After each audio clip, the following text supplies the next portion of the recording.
नमस्कार दोस्तों, डेट है आज की 6 जुलाई 2023 और स्वागत है आपका एडिटोरियल डिस्कशन में। काफ़ी सारे आर्टिकल्स हम डिस्कस करेंगे। यूएस सुप्रीम कोर्ट का वहाँ पे ब्लैक्स को और दूसरी कम्युनिटीज़ को जो रिजर्वेशन दिया जाता है उसके अगेंस्ट जजमेंट आया है। तो इंडिया में क्या वैसा ही जजमेंट सुप्रीम कोर्ट का आ सकता है? इंडिया में भी रिजर्वेशन खत्म हो सकता है? पहला आर्टिकल डिस्कस करेंगे। दूसरा आर्टिकल एक नई टर्म के बारे में है, क्रिएटिव इकोनॉमी। क्या है क्रिएटिव इकोनॉमी?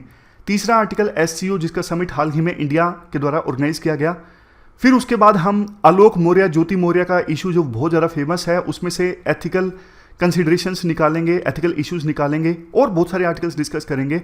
लेकिन सबसे पहले एथिकल टर्म जो हम डेली डिस्कस करते हैं, मोरल मियोपिया। एग्जाम्पल पहले देता हूं मैं ताकि आपको इशू समझ में आए। मान लीजिए दो लोग हैं, ए और बी। ए मेरा भाई है और बी कोई अनजान है, वो मेरे को जानता नहीं है। अब देखो, ए पर्सन ने, जो कि मेरा भाई है, उसने ना एग्जाम में चीटिंग की। मैं भी उस एग्जाम हॉल में मौजूद हूं। उसने चीटिंग की, लेकिन मैंने चीटिंग को इग्नोर कर दिया और टीचर को नहीं बताया। मैंने जस्टिफाई कर दिया अपने आप से कि यार एग्जाम में सफल होने के लिए चीटिंग जरूरी है।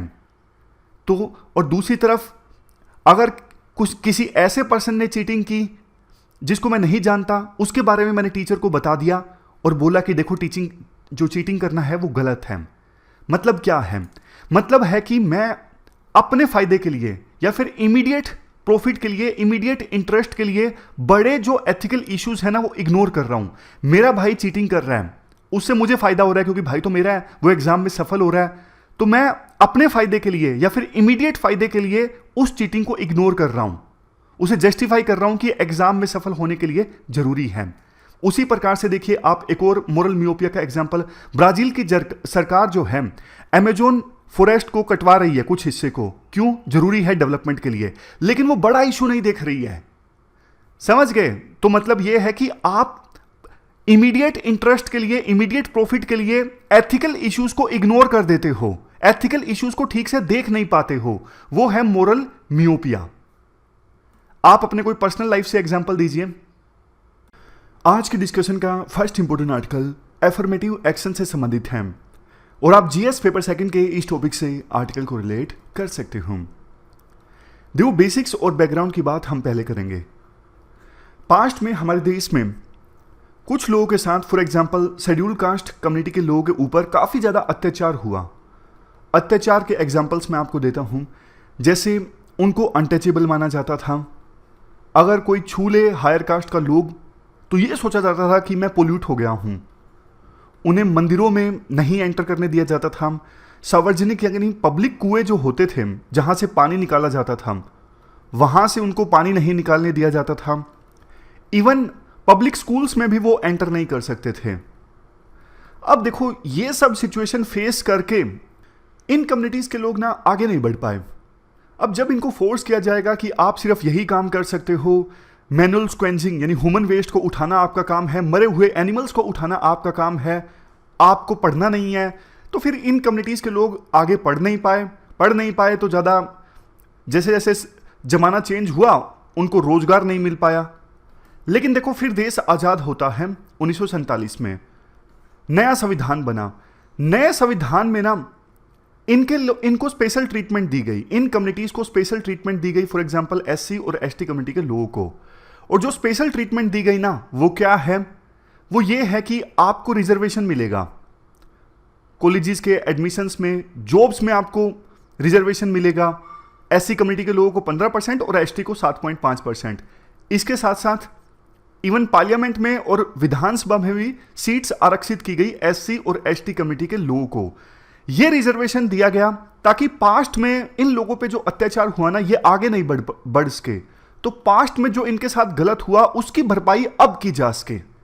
पास्ट में तो ये लोग नहीं पढ़ सके थे, लेकिन अब इनको पढ़ाया जाए। यही है एफर्मेटिव एक्शन। एफर्मेटिव एक्शन की टेक्निकल डेफिनेशन आपको बताऊं। पास्ट में जो कुछ कम्युनिटीज के साथ में अत्याचार हुआ है ना, उनका शोषण हुआ है, उनको कम मौके मिले हैं, उसकी भरपाई की जाए। आज के समय में उनको ज्यादा मौके देके, उनको ज्यादा अपॉर्चुनिटी देके। यही चीज है एफर्मेटिव एक्शन। और ये सिर्फ देखो इंडिया में नहीं होता, यूएस में भी एफर्मेटिव एक्शन है। यूएस में देखो, जैसे जो अफ्रीकन अमेरिकन है ना, जैसे जो ब्लैक्स हैं, अफ्रीकन अमेरिकन्स हैं, हिस्पोनिक्स हैं। हिस्पोनिक्स मतलब अमेरिका में लैटिन अमेरिका के जो लोग रहते हैं, लैटिन अमेरिका मतलब साउथ अमेरिका के, इनके साथ भी काफ़ी अत्याचार हुआ है। इनको भी स्पेशल ट्रीटमेंट दी जा रही है यूएसए में। जैसे कुछ यूनिवर्सिटीज़ ऐसी हैं जो एडमिशन देते वक्त रेस पूछती हैं कि आपकी रेस क्या है। अगर अफ्रीकन अमेरिकन कम्युनिटी से हो तो उसको तवज्जो दी जाती है, क्योंकि इन कम्युनिटीज़ के साथ पास्ट में यूएसए में अत्याचार हुआ है। तो ये भी यूएसए में एफर्मेटिव एक्शन का एक एग्जाम्पल है। तो ये हमने बात कर ली बेसिक्स की। अब आप ध्यान से सुनिएगा। अब क्या हुआ है यूएसए में ना, यूएसए की सुप्रीम कोर्ट ने एफर्मेटिव एक्शन को लेके एक वर्डिक्ट दिया है जो काफी इंपॉर्टेंट है। देखो 29 जून को एक केस का नाम था students for fair admissions versus Harvard, ये केस का नाम था। और इस केस में यूएस की सुप्रीम कोर्ट ने अपना एक वर्डिक्ट दिया। केस क्या था? केस ये था कि हार्वर्ड यूनिवर्सिटी में और यूनिवर्सिटी ऑफ नॉर्थ कैरोलिना में यहां पर कुछ कम्युनिटीज को जो तवज्जो दी जा रही थी एडमिशन प्रोसेस में, जैसे मैंने पहले आपको बताया अफ्रीकन अमेरिकन्स या फिर हिस्पोनिक्स, जिनके ऊपर पास्ट में अत्याचार हुआ है। आप एग्जाम्पल ले सकते हो, जैसे इंडिया में एससी और एसटी कम्युनिटी के लोग हैं, वैसे ही यूएस में अफ्रीकन अमेरिकन और हिस्पोनिक्स हैं। इंडिया में कास्ट को तवज्जो दी जाती है और यूएस में रेस को तवज्जो दी जाती है। तो इन रेस के लोगों को तवज्जो दी जा रही थी यूनिवर्सिटीज और कॉलेजेस में एडमिशंस में। केस फाइल कर दिया किसी पर्सन ने सुप्रीम कोर्ट में, और सुप्रीम कोर्ट ने ना अब अपना वर्डिक्ट दिया है। सुप्रीम कोर्ट ने बोला है कि इन कॉलेजेस और यूनिवर्सिटीज के द्वारा कुछ रेस के लोगों को जो अच्छी ट्रीटमेंट दी जा रही है ना एडमिशन प्रोसेस में, ये गलत है।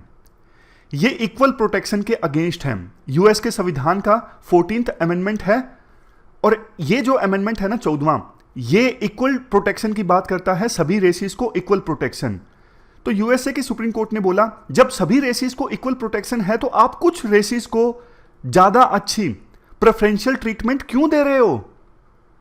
ये यूएसए की सुप्रीम कोर्ट का वर्डिक्ट है। यूएसए की सुप्रीम कोर्ट ने बोला रेशियल डिस्क्रिमिनेशन को खत्म करना, मतलब कि अगर आप चाहते हो कि कुछ रेसिस के साथ में डिस्क्रिमिनेशन ना हो तो इसको पूरी तरह से खत्म कर दो ना। किसी को अच्छी ट्रीटमेंट भी ना दो, किसी को खराब ट्रीटमेंट भी ना दो, मतलब ट्रीटमेंट देते वक्त रेस कंसीडर ही ना करो। सिंपल भाषा में साफ साफ बोलूं तो यूएसए की सुप्रीम कोर्ट ने बोल दिया कि आप इन रेसिस को अच्छी ट्रीटमेंट मत दीजिए, एडमिशन प्रोसेस में सबको इक्वल कंसीडर कीजिए, यानी एफर्मेटिव एक्शन की पॉलिसी आप मत अपनाइए कॉलेजेस में और यूनिवर्सिटीज में। 4 पॉइंट्स देखो यहां पे इंपॉर्टेंट है जो यूएस की सुप्रीम कोर्ट ने वर्डिक्ट दिया। पहला पॉइंट, यूएस की सुप्रीम कोर्ट ने बोला इक्वल प्रोटेक्शन का मतलब यह है कि सबको आप इक्वली प्रोटेक्ट करो। इक्वल प्रोटेक्शन का मतलब यह नहीं है कि पास्ट में जिन लोगों के ऊपर अत्याचार हुआ उनको आप स्पेशल ट्रीट करो, अलग से ट्रीट करो, नहीं। इक्वल प्रोटेक्शन का मतलब है आप कलर ब्लाइंड हो जाओ, आप देखो ही ना स्टूडेंट का कलर क्या है, ब्लैक है, व्हाइट है या फिर कुछ और है, आप सबको इक्वल ट्रीट करो। दूसरा पॉइंट यूएस की सुप्रीम कोर्ट ने यह बोला आप जो ये स्पेशल ट्रीटमेंट दे रहे हो ना कुछ रेसिस के लोगों को, यानी आपका एफर्मेटिव एक्शन, इसका गोल तो आप बताइए। मतलब क्यों आप स्पेशल ट्रीटमेंट दे रहे हो कुछ रेस के लोगों को, फॉर एग्जांपल ब्लैक्स को? ये बोलना कि हम तो फ्यूचर के लीडर्स को तैयार कर रहे हैं, ट्रेन कर रहे हैं, ये तो वेग चीज है। आप अपना गोल क्लियरली बताओ क्यों स्पेशल ट्रीटमेंट आप दे रहे हो। तीसरा पॉइंट, यूएस की सुप्रीम कोर्ट ने बोला कि देखो कुछ सनसेट क्लोज होना चाहिए, मतलब आप पिछले काफी समय से इन रेसिस के लोगों को, फॉर एग्जांपल ब्लैक्स को स्पेशल ट्रीटमेंट दे रहे हो, ये तो बताओ कब तक दोगे, कब खत्म होगा ये आप साफ साफ बताओ। चौथा पॉइंट, एफर्मेटिव एक्शन से देखो किसी को नुकसान नहीं होना चाहिए। जैसे देखो अब व्हाइट्स को स्पेशल ट्रीटमेंट नहीं दी गई, ब्लैक्स को दी गई, तो ब्लैक्स को स्पेशल ट्रीटमेंट दी गई, उसकी वजह से व्हाइट्स को नुकसान हो गया ना। तो एफर्मेटिव एक्शन की वजह से ना किसी कम्युनिटी को नुकसान नहीं होना चाहिए, यह भी यूएस की सुप्रीम कोर्ट ने बोला। अब देखो कहानी में सबसे बड़ा क्वेश्चन आता है, ध्यान से सुनिएगा। राइटर कहते हैं देखो इंडिया की जो कोर्ट्स है ना यूएस की कोर्ट्स को फॉलो करती हैं। बहुत बार इंडियन कोर्ट्स की जजमेंट में यूएसए के कोर्ट्स की जजमेंट को कोट किया जाता है कि यूएसए की कोर्ट ने ये जजमेंट दिया, उसको कोट किया जाता है हमारे जजेस के द्वारा। तो यूएस की कोर्ट ने, सुप्रीम कोर्ट ने जो जजमेंट दिया है, क्या उसका असर हमारे देश में भी पड़ेगा? हमारे देश में जो एफर्मेटिव एक्शन है, यानी कि SC ST कमिटीज को जो रिजर्वेशन मिला हुआ है हाउसेज में, लेजिस्लेचर में, जॉब्स में, एडमिशंस में, क्या उस पर असर पड़ेगा? क्या उसको भी भारत के जो कोर्ट्स हैं खत्म कर देंगी? राइटर कहते हैं नो, क्योंकि देखो बहुत सारे रीजंस हैं। देखो सबसे पहला पॉइंट, यूएसए और इंडिया में फर्क क्या है। देखो हमारे देश में जो एफर्मेटिव एक्शन यानी रिजर्वेशन है ना, उसके बारे में तो संविधान में ही उल्लेख है। संविधान का आर्टिकल 15 और आर्टिकल 16 पढ़िए। आर्टिकल 15 में बैकवर्ड क्लासेस को रिजर्वेशन देने की बात कही गई है एजुकेशन में, और आर्टिकल 16 में रिजर्वेशन देने की बात कही गई है जॉब्स में। तो संविधान में ही साफ साफ बता दिया गया है रिजर्वेशन के बारे में। लेकिन यूएसए के संविधान में एफर्मेटिव एक्शन के बारे में नहीं बताया गया था। वो तो एग्जीक्यूटिव ऑर्डर या फिर सुप्रीम कोर्ट की रूलिंग से रिजर्वेशन यानी एफर्मेटिव एक्शन दिया जा रहा था यूएसए में। मतलब यूएसए में एफर्मेटिव एक्शन को हटाना आसान था, क्योंकि वहां के संविधान में कुछ लिखा ही नहीं हुआ है। बट हमारे संविधान में चूंकि लिखा हुआ है, तो इसलिए इंडिया से एफर्मेटिव एक्शन यानी रिजर्वेशन को हटाना आसान नहीं है। इसलिए देखो इंडिया में ना ये बात होती है कि कितना रिजर्वेशन दिया जाए, किनको दिया जाए, हटा दिए जाने की बात नहीं होती है इंडिया में कि रिजर्वेशन हटा दिया जाए। बात इस चीज पे होती है कि रिजर्वेशन ज्यादा दिया जा रहा है, कम दिया जा रहा है, किनको दिया जा रहा है, इनको क्यों दिया जा रहा है, ये एलिजिबल नहीं है। इस प्रकार की बातें इंडिया में होती हैं। अब देखो एक चीज जिस पे प्री में क्वेश्चन पूछा जा सकता है, देखो आर्टिकल 16 जो है ना, जिसमें बात कही गई है रिजर्वेशन इन जॉब्स, ये तो ओरिजिनल कॉन्स्टिट्यूशन का पार्ट था। मतलब सबसे पहले जो कॉन्स्टिट्यूशन रिलीज हुआ था ना, एक भी अमेंडमेंट नहीं हुआ था, उसका पार्ट था आर्टिकल 16 में जो जॉब्स इन रिजर्वेशन की बात कही गई है। और एजुकेशन में रिजर्वेशन तो फर्स्ट अमेंडमेंट के थ्रू दिया गया। इस पर यूपीएससी प्री में क्वेश्चन पूछ सकती है, इंपॉर्टेंट फैक्ट है। इसके बाद देखो दूसरा पॉइंट ये है, यूएस सुप्रीम कोर्ट के जजमेंट को इंडियन संदर्भ में इंटरप्रेट किया जाता है ना। राइटर ये बोलते हैं, देखो यूएसए की सुप्रीम कोर्ट का ये जो कहना है ना, सभी रेसिस को इक्वली ट्रीट करो, सभी रेसिस को इक्वली प्रोटेक्ट करो, चाहे वो ब्लैक है, व्हाइट है, कोई भी है। समझ गए? ये है फॉर्मल इक्वलिटी, कि आप औपचारिक रूप से सबको इक्वली ट्रीट कर रहे हो। इसमें यह नहीं देखा जा रहा कि ब्लैक्स के साथ पास्ट में अत्याचार हुआ है। बट दूसरी तरफ आप इंडिया को देखिए, इंडिया में ना संविधान में इस बात को कंसीडर किया गया कि पास्ट में कुछ कम्युनिटीज ऐसी हैं जिनके ऊपर अत्याचार हुआ, जैसे SC ST, उनको स्पेशल ट्रीट किया जाए ताकि वो बराबर आ जाएं। तो ये जो कंसेप्ट है ना इक्वालिटी का, ये है सब्सटेंटिव इक्वालिटी। मैं आपको एग्जांपल की सहायता से समझाता हूं, आपको बिल्कुल क्लियर हो जाएगा। ये देखो यूएसए में क्या है कि सभी रेसिस को इक्वली ट्रीट किया जाए। यूएस की सुप्रीम कोर्ट की नई जजमेंट के अनुसार एक एक डब्बा भैया सबको दे दो, कोई छोटा है कोई बड़ा है ये मत देखो। अब ये बेचारा बच्चा तो रह ही गया ना, मतलब ये रेस तो रह ही गई जिसकी हाइट छोटी है। इंडिया में ना देखा जाता है कि पास्ट में किसके साथ अत्याचार हुआ है, अत्याचार की वजह से वो आगे नहीं बढ़ पाया, तो उसको थोड़ा अलग से ट्रीट करो, स्पेशल ट्रीट करो, उसको 2 डब्बे दे दो ताकि वो भी जीवन में आगे बढ़ सके। यही होता है इंडिया में। ये जो इंडिया वाला कंसेप्ट है ना, ये है सब्सटेंटिव इक्वालिटी। बताओ कमेंट बॉक्स में कंसेप्ट क्लियर हुआ या नहीं। अब हम चलते हैं अगले आर्टिकल की तरफ। इसके बाद नेक्स्ट जो आर्टिकल है वो क्रिएटिव इकोनॉमी से संबंधित है।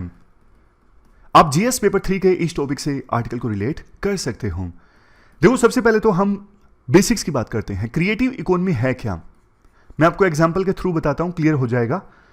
मान लीजिए आपका जो शहर है, कौन सा शहर है, जौनपुर मान लीजिए। जौनपुर में ना एक रात को म्यूजिक फेस्टिवल ऑर्गेनाइज होता है। उस म्यूजिक फेस्टिवल में ना जौनपुर के जो लोकल आर्टिस्ट हैं उनको इनवाइट किया जाता है कि आप परफॉर्म करिए। अच्छा खासा प्रचार होता है, दूर दराज से लोग आते हैं इस फेस्टिवल को देखने के लिए। और उस फेस्टिवल में बहुत सारे वेंडर्स अपनी फूड की स्टॉल्स लगाते हैं। सिक्योरिटी प्रोवाइड करने के लिए लोकल लोग आगे आते हैं, उनको पैसे मिलते हैं।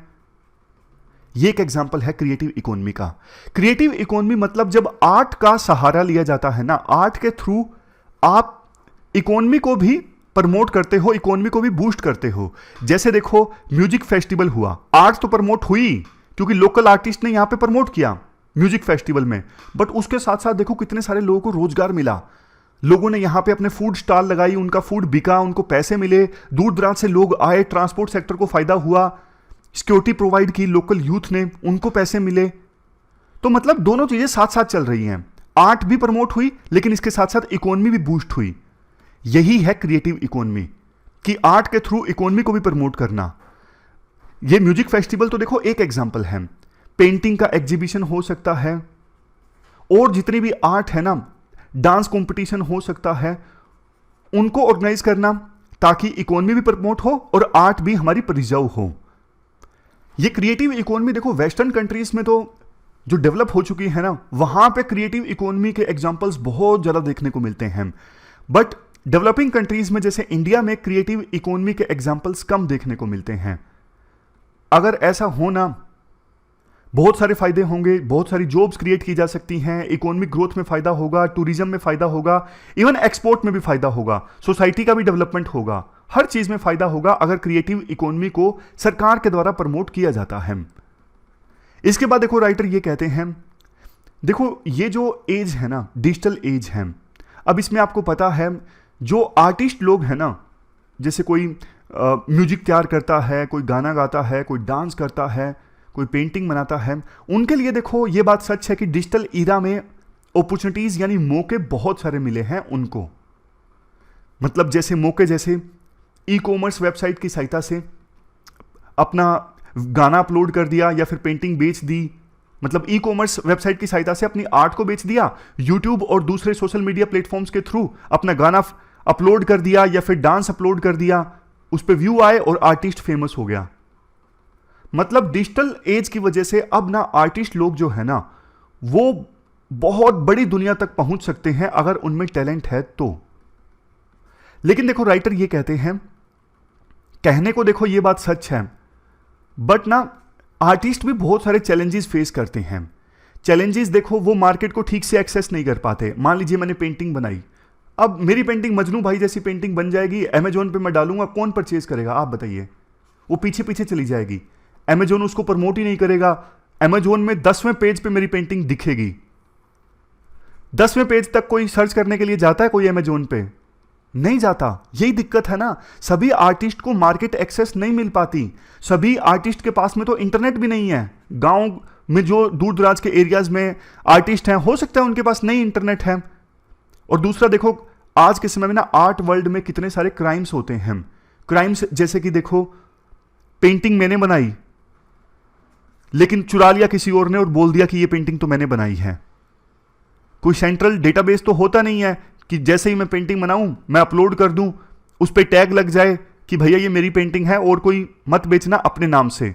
इस प्रकार के क्राइम बहुत ज्यादा होते हैं इंडिया में, और आर्ट को प्रिजर्व करना भी काफी ज्यादा मुश्किल है इंडिया में। बहुत बार ऐसा भी होता है कि नकली पेंटिंग बेच दी जाती है, जैसे महात्मा गांधी की, रविंद्रनाथ टैगोर की, इनकी पेंटिंग्स नकली बेच दी गई बोल के कि असली है, और भारी भरकम रकम लेके। पास्ट में ऐसी बहुत सारी रियल टाइम घटनाएं हुई हैं, और कई बार पेंटिंग्स का सहारा लिया जाता है ब्लैक मनी जनरेट करने के लिए, ब्लैक मनी को इधर से उधर करने के लिए। कितनी खबरें हम पढ़ते हैं कि मंदिरों से पेंटिंग्स चोरी हो गई, मूर्तियां चोरी हो गई, बाद में वो यूएसए में मिली या फिर दूसरे देशों से मिली, और भारत सरकार उन मूर्तियों को वापस लेके आई। तो देखो, इन सब चैलेंजेस को ना एड्रेस करने की आवश्यकता है। राइटर एक चीज सबसे पहले ये सजेस्ट करते हैं, देखो जो आर्टिस्ट होता है ना, उसके लिए सबसे बड़ी चीज क्या होती है? उसकी आर्ट। अब वो आर्टिस्ट ना बिजनेसमैन के तौर पे काम नहीं कर सकता, मतलब वो पेंटिंग भी बनाए और वो उसे मार्केट में बेचने भी जाए, समझ गया? वो ऐसा काम नहीं कर सकता। वो पेंटिंग बना सकता है आर्टिस्ट। तो आर्टिस्ट के बिजनेस एस्पेक्ट को ध्यान में रखते हुए सरकार को कुछ करना चाहिए। जैसे देखो, आर्टिस्ट ने पेंटिंग बना दी, अब आर्ट गैलरीज ही नहीं है उसकी पेंटिंग को परचेज करने के लिए, तो फिर क्या करेगा वो बेचारा पेंटिंग बना के? तो आर्टिस्ट का बिजनेस का काम ना कोई और देख ले, ये चीज सरकार को प्रमोट करने की आवश्यकता है। समझ गए? अब एक और एग्जांपल मैं आपको देता हूं। अब मान लीजिए आर्टिस्ट ने पेंटिंग बना दी, उसको यही नहीं पता किस प्रकार की पेंटिंग मार्केट में चल रही है, उसके पास कोई मार्केट रिसर्च ही नहीं है, तो फिर वो डिमोटिवेट हो जाएगा, यार मैं इतनी मेहनत से पेंटिंग बनाता हूं, कोई खरीदता ही नहीं। जबकि उसके पास अगर मार्केट रिसर्च होना कि इस प्रकार की पेंटिंग चलती है, तो वो आर्टिस्ट शायद उसी प्रकार की पेंटिंग में मेहनत करेगा। तो पहला पॉइंट है मार्केट एक्सेस, दूसरा पॉइंट है मार्केट रिसर्च। इन कामों में सरकार को आर्टिस्ट लोगों की मदद करनी चाहिए। अब देखो एक और पॉइंट आता है जो हमने शुरुआत में डिस्कस किया कि क्रिएटिव इकोनॉमी में जैसे म्यूजिक फेस्टिवल वगैरह ऑर्गेनाइज करवा दिए। अब देखो यहां पे भी ना सरकार ऐसा कर सकती है, लेकिन प्रॉपर ट्रांसपेरेंसी के साथ में। ऐसा ना हो कि इसमें भी ना आप कुछ फेमस आर्टिस्ट को बुला लो 2-3 को, और ट्रांसपेरेंसी कुछ है नहीं कि किसको बुला रहे हो, क्यों बुला रहे हो, किस क्राइटेरिया पे बुला रहे हो, और क्रिएटिव इकोनॉमी का फायदा सिर्फ 2-3 आर्टिस्ट को हो जो ऑलरेडी फेमस हैं। ऐसा नहीं होना चाहिए। एक ऑब्जेक्टिव क्राइटेरिया होना चाहिए क्रिएटिव इकोनॉमी में भी, कौन से आर्टिस्ट को आप ज्यादा रिप्रेजेंटेशन दे रहे हो।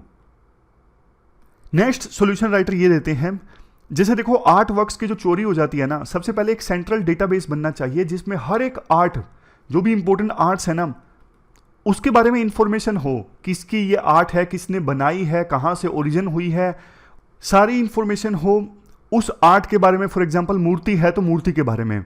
जैसे देखो हमारे देश में हर एक पर्सन का आधार कार्ड नंबर है ना, आधार नंबर है, वैसे ही हर एक आर्ट वर्क को एक नंबर दिया जा सकता है।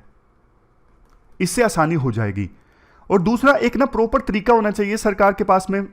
वैसे तो इससे हो जाएगा सेंट्रल डेटाबेस से, लेकिन फिर भी आपको ना आपके पास एक फुल प्रूफ मैकेनिज्म होना चाहिए कि आप ऑथेंटिकेट कर सको यही असली आर्ट वर्क है। मान लीजिए मैंने पेंटिंग बनाई, अब किसी दूसरे ने मेरी पेंटिंग की कॉपी कर ली और बोला कि यह पेंटिंग तो मैंने बनाई है, तो सरकार के पास ना एक मैकेनिज्म होना चाहिए यह पता लगाने के लिए कि ऑथेंटिक पेंटिंग कौन सी है, किसने बनाई है। और जो हमारे देश से आर्ट वर्क को चुरा लिया जाता है उस पर सरकार काफी सीरियस हुई है, और भी ज्यादा सीरियस होने की आवश्यकता होती है। मतलब इंटरनेशनल कोऑपरेशन का स्कोप यहां पे काफी ज्यादा है। नेक्स्ट पब्लिक अवेयरनेस, और फिर उसके बाद एडवांस टेक्नोलॉजी फॉर ऑथेंटिकेशन। ये सारे स्टेप्स सरकार को लेने चाहिए। सरकार क्या कर सकती है, एक कैपेसिटी बिल्डिंग सेंटर तैयार कर सकती है।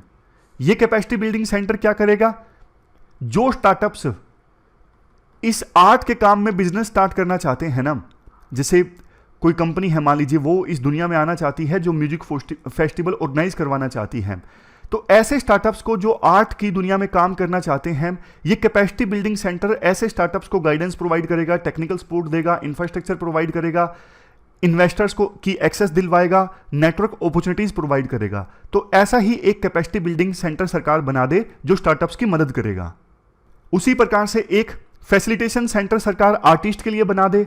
ये फैसिलिटेशन सेंटर आर्टिस्ट के साथ नॉलेज शेयर करेगा, उनको इकोनॉमिकली इंपावर करेगा, उनको बताएगा कि आप यहां पे भी काम कर सकते हो। मतलब वो सारी चीजें जो हम बात कर रहे थे कि मार्केट की एक्सेस, मार्केट की रिसर्च, वो सारा काम करेगा ये फैसिलिटेशन सेंटर। तो ये पूरा आर्टिकल हमने डिस्कस किया क्रिएटिव इकोनॉमी के बारे में। अब चलते हैं अगले आर्टिकल की तरफ। इसके बाद नेक्स्ट आर्टिकल SCO यानी संघाई कोऑपरेशन ऑर्गेनाइजेशन से संबंधित है। आप GS पेपर सेकंड के इस टॉपिक से आर्टिकल को रिलेट कर सकते हो। देखो 2017 में इंडिया SCO का मेंबर बना था, और उस समय ना इंडिया ने बहुत सारे आर्गुमेंट्स दिए थे, मतलब भारत सरकार ने बहुत सारी बातें बोली थी कि SCO का मेंबर बनने से हमें यह फायदा होगा। जैसे देखो SCO के मेंबर्स की मिला के जो GDP है ना, वो ग्लोबल GDP का 1/3 है। SCO के मेंबर कंट्रीज के बीच में जो ट्रेड होता है ना, वो ग्लोबल ट्रेड का 20% है।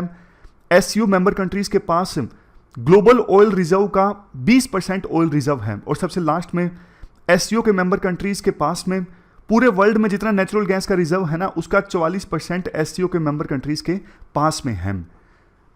उस समय भारत सरकार ने यह भी बोला था कि SCO का मेंबर बनने से रीजनल सिक्योरिटी और कनेक्टिविटी और मजबूत होगी।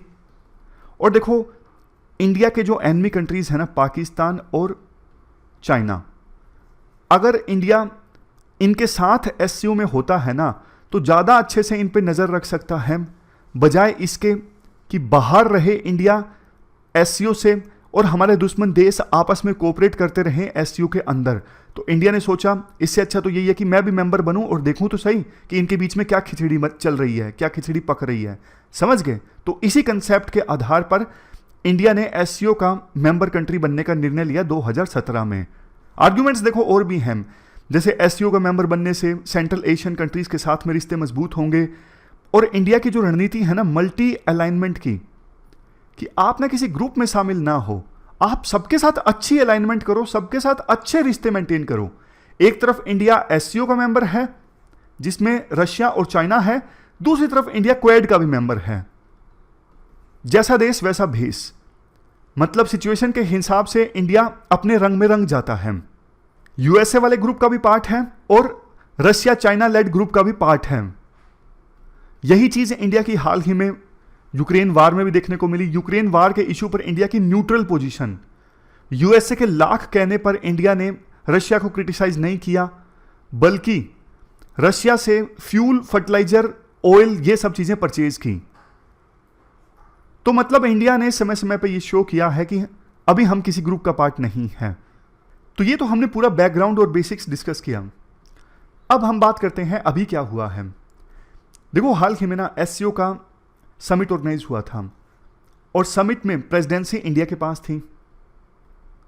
इंडिया चाहता तो फिजिकली भी ये समिट ऑर्गेनाइज हो सकता था, मतलब एससीओ के मेंबर कंट्रीज इंडिया में आते, यहां पे बैठ के मिल के चाय पी के बात करते क्या करना चाहिए, कौन सा जॉइंट स्टेटमेंट निकालनी है।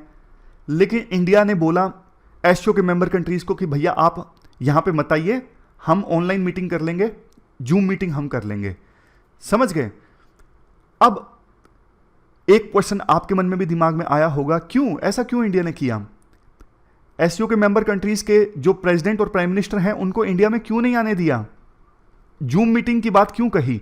क्योंकि देखो मैं आपको बताता हूं, पाकिस्तान के साथ हमारी टेंशन्स हैं। पाकिस्तान के प्रधानमंत्री इंडिया में आते तो रूलिंग पार्टी जो है बीजेपी वो ऑकवर्ड महसूस करती। चाइना के प्रेसिडेंट शी जिनपिंग वो इंडिया में आते तो भी रूलिंग पार्टी एम्बेरेस्ड महसूस करती कि एक तरफ एलएसी पर टेंशन है, आप चाइना के राष्ट्रपति का स्वागत कर रहे हो इंडिया में। उससे भी ज्यादा अगर प्रधानमंत्री मोदी पुतिन का स्वागत करते तो भी यूएसए बोलता, अरे यार क्या कर रहे हो आप, रशिया जो वार कर रहा है यूक्रेन में, आप उसके प्रेसिडेंट का स्वागत कर रहे हो। पुतिन जिसने इतने लोगों को मरवा दिया, ये यूएसए बोलता। ये यूएसए का पर्सपेक्टिव है कि पुतिन जिन्होंने इतने लोगों का मार दिया, आप उनका स्वागत क्यों कर रहे हो? तो इंडिया ने सोचा छोड़ो यार, हम जूम मीटिंग कर लेंगे, हम नहीं बुलाते उनको यहां पर। तो इसीलिए इंडिया ने ना ज्यादा तवज्जो नहीं दिया एससीओ के समिट को। प्रधानमंत्री मोदी ने यूएसए की यात्रा को ज्यादा तवज्जो दी बजाय के एससीओ के समिट को। समझ गए? राइटर कहते हैं देखो इसका असर ना एससीओ की आउटकम पे देखने को मिला। जो अभी समिट हुआ ना, इसकी आउटकम पर भी देखने को मिला। New Delhi declaration and joint statement on radicalization and digital transformation, ये जॉइंट स्टेटमेंट तो जारी की गई मेंबर कंट्रीज के द्वारा मिलके, बट ना कुछ इश्यूज पर सहमति नहीं बन सकी। जैसे एक प्रपोजल आया था कि इंग्लिश को एससीओ की एक औपचारिक लैंग्वेज बनाया जाए, इस पे कोई सहमति नहीं बनी। इसके अलावा road map on economic cooperation, इस पे भी सहमति नहीं बनी। इंडिया ने इसका समर्थन नहीं किया कि जो रोड मैप बाकी देशों ने जिसको इंडोर्स किया, इंडिया ने उसको नहीं इंडोर्स किया। क्यों? इंडिया बोलता है कि यार ये सारा रोड मैप जो है वो चाइना ने बनवाया है, चाइना के फायदा क्या है, हम नहीं मानते इस रोड मैप को। तो मतलब ये 2-3 इशू ऐसे हैं जिन पे कोई सहमति बनी ही नहीं। अब देखो जिसके पास प्रेसिडेंसी होती है ना, उसकी ये रिस्पॉन्सिबिलिटी होती है कि आप ज्यादा से ज्यादा इशू पे ना सहमति बनवाओ। तो ज्यादा इश्यूज पे सहमति नहीं बनी तो मतलब ये इंडिया की फेलियर है। अब एक चीज और भी है, G20 का समिट भी इस बार इंडिया में होगा। अब इस समिट में ना जॉइंट स्टेटमेंट जारी करवाना बहुत मुश्किल काम है, क्योंकि जो भी प्रपोजल आएगा ना उस प्रपोजल पर चाइना और रशिया ये एक तरफ हो जाएंगे, यूएसए के मित्र देश वो दूसरी तरफ हो जाएंगे। तो इसलिए इंडिया की बड़ी रिस्पॉन्सिबिलिटी है कि यार कोई तो जॉइंट स्टेटमेंट जारी करवा देना।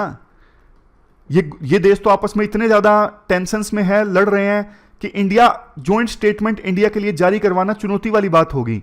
और जॉइंट स्टेटमेंट इंडिया नहीं जारी करवा सका तो फिर इंडिया की बेइज्जती है कि प्रेसिडेंसी इंडिया के पास थी, इंडिया इन देशों को मना ही नहीं इसका किसी इशू को लेके। फिर इंडिया काहे का बैलेंसर है, फिर इंडिया काहे का बोलता है कि हमारी तो सबके साथ बनती है, चाइना के साथ भी, रशिया के साथ भी, यूएसए के साथ भी।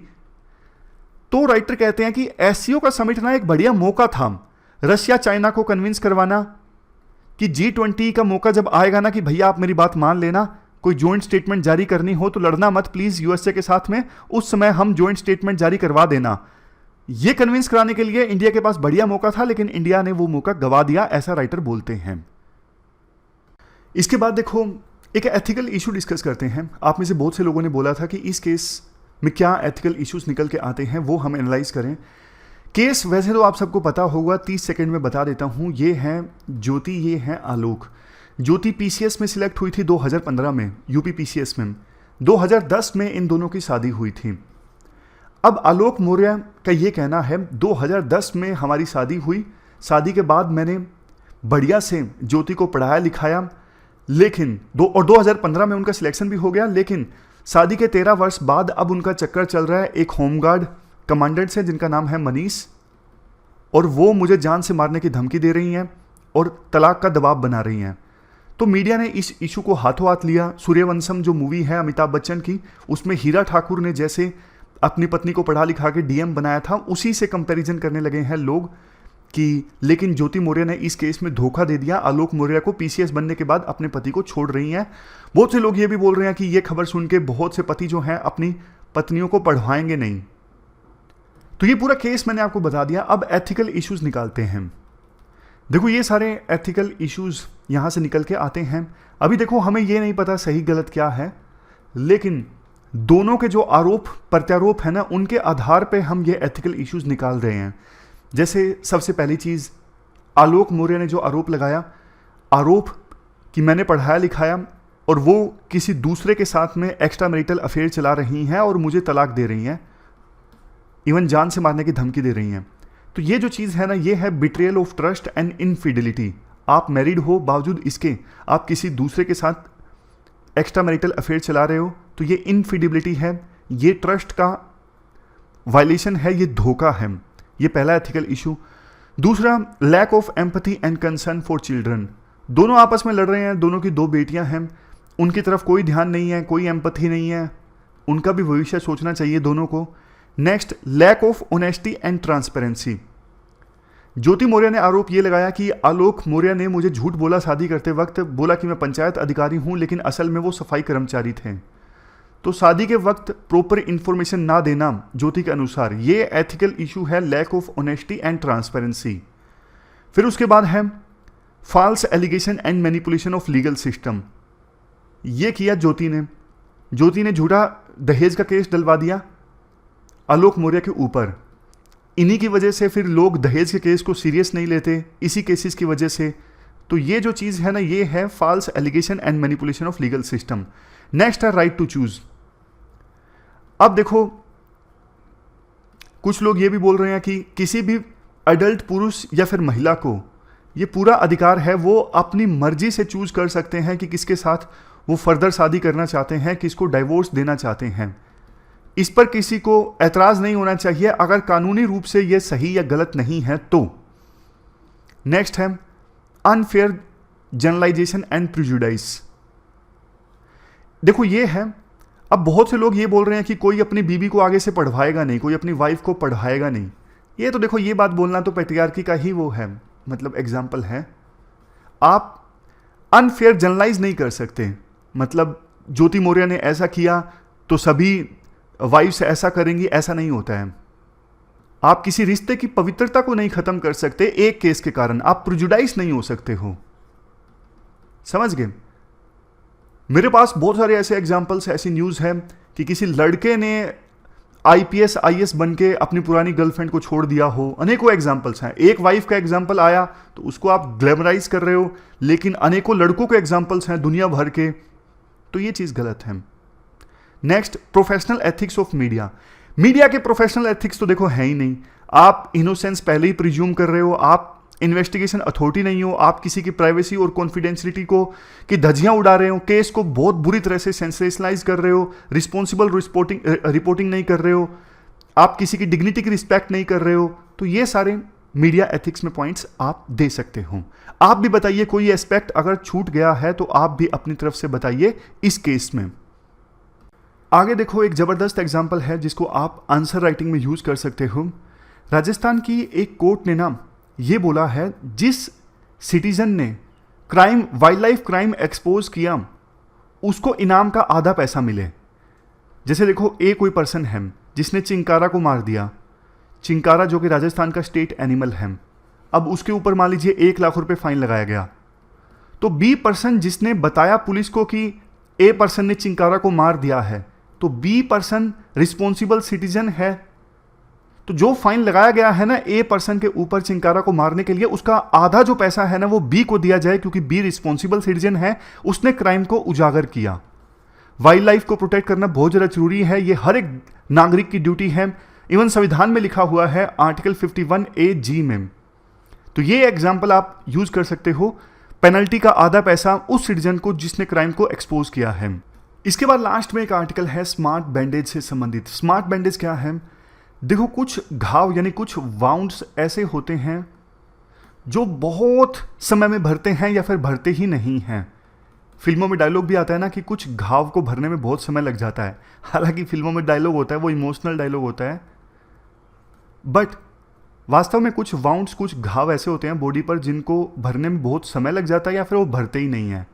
तो ये जो बैंडेज है ना, स्मार्ट बैंडेज, ये उस घाव पे लगेगा तो ना मॉनिटर करेगा घाव की अभी क्या सिचुएशन है। सेंसर लगे होते हैं इस स्मार्ट बैंडेज में जो कि सेंस करेंगे कि घाव से यानी वाउंड से किस प्रकार का फ्लूइड निकल रहा है, और उसकी सारी इंफॉर्मेशन स्मार्ट बैंडेज के द्वारा मोबाइल फ़ोन को दी जाएगी। मोबाइल फ़ोन के थ्रू डॉक्टर्स चेक कर सकते हैं घाव की क्या सिचुएशन है। इसके साथ साथ स्मार्ट बैंडेज में ना इलेक्ट्रोड्स भी लगी होंगी, वो इलेक्ट्रोड्स मेडिकेशन भी रिलीज़ कर सकती हैं जिससे कि टिश्यूज़ की ग्रोथ जल्दी हो घाव में और घाव जल्दी से भरे। मतलब ये जो स्मार्ट बैंडेज है ना, ये पर्टिकुलर पता लगाएगा, जैसे सोइल हेल्थ कार्ड होता है ना, सोइल हेल्थ कार्ड ये पता लगाता है कि मिट्टी को क्या चाहिए अभी, तो ये स्मार्ट बैंडेज पता लगाएगा कि घाव को क्या चाहिए, क्या सिचुएशन है, उसी हिसाब से ये मेडिकेशन रिलीज करेगा। तो ये पूरा आर्टिकल हमने डिस्कस किया स्मार्ट बैंडेज से संबंधित। अब देखो, समरी के माध्यम से रिवाइज कर लेते हैं। एससीओ वाला आर्टिकल हमने डिस्कस किया, क्यों इंडिया ने एससीओ की मेंबरशिप ज्वाइन की, economic significance, regional connectivity and security, terrorism related challenges India आसानी से टैकल कर सके ये सोच के, सेंट्रल एशिया की मार्केट और रिसोर्सेज इंडिया को मिले, और मल्टी अलाइनमेंट मतलब इंडिया सबके साथ अलाइन करना चाहता है। लेकिन चैलेंजेस हैं, इस बार प्रेसिडेंटशिप इंडिया के पास थी प्रेसिडेंसी, लेकिन वर्चुअल समिट हुआ और फिजिकल समिट नहीं हुआ, कंसेंसस नहीं बन सकी। मतलब जो सोचा था ना इंडिया ने कि ये फ़ायदा होगा, वो रिटर्न इंडिया को मिल नहीं रहे हैं। फ्यूचर में भी चैलेंजेस हैं, G20 का समिट होगा तब इंडिया को सहमति बनानी पड़ेगी, लेकिन दिक्कत आएगी। फिर यूएसए का आर्टिकल हमने डिस्कस किया था कि यूएस कोर्ट का एक जजमेंट आया, वहाँ पे जो एफर्मेटिव एक्शन मिला हुआ है उसको लेके 4 पॉइंट यूएस की कोर्ट ने बोले, सभी रेसिस को इक्वली आप ट्रीट करो, स्टेट इंटरेस्ट क्लियरली बताओ क्या कर रहे हो आप एफर्मेटिव एक्शन प्रमोट करके। उसके बाद सनसेट क्लास की बात कही कि बताओ कब ख़त्म होगा, और सबसे लास्ट में किसी रेस को आप डिसएडवांटेज में मत रखो। तो ये बात यूएस की कोर्ट ने बोली। उसके बाद हमने डिस्कस किया कि यूएस के संविधान और इंडिया के संविधान में क्या फ़र्क है एफर्मेटिव एक्शन को लेके। यूएस में फॉर्मल इक्वालिटी को प्रमोट किया जा रहा है, इंडिया में सब्सटेंटिव इक्वालिटी को। और इसके साथ साथ इंडिया की कोर्ट्स हार्वर्ड रूलिंग को नहीं मानेंगे, क्योंकि इंडिया में चर्चा इस बात पे होती है कि कितना रिजर्वेशन दिया जाए, किनको दिया जाए, रिजर्वेशन को ख़त्म किए जाने पे बात नहीं होती। और सनसेट क्लास का तो देखो इंडिया में भी रेलेवेंस है, कुछ लोग बोलते हैं कि सनसेट क्लास तो होना चाहिए। कब ये सनसेट क्लास आएगा, कब रिजर्वेशन खत्म होगा, कुछ पॉइंट तो रखा जाए कि ये टारगेट अचीव होने के बाद रिजर्वेशन खत्म हो जाएगा। ये एक क्वेश्चन है जिसका आंसर आज आपको देना है 250 वर्ड्स में। वेबसाइट पे जाके आप क्वेश्चन का आंसर जरूर दीजिएगा।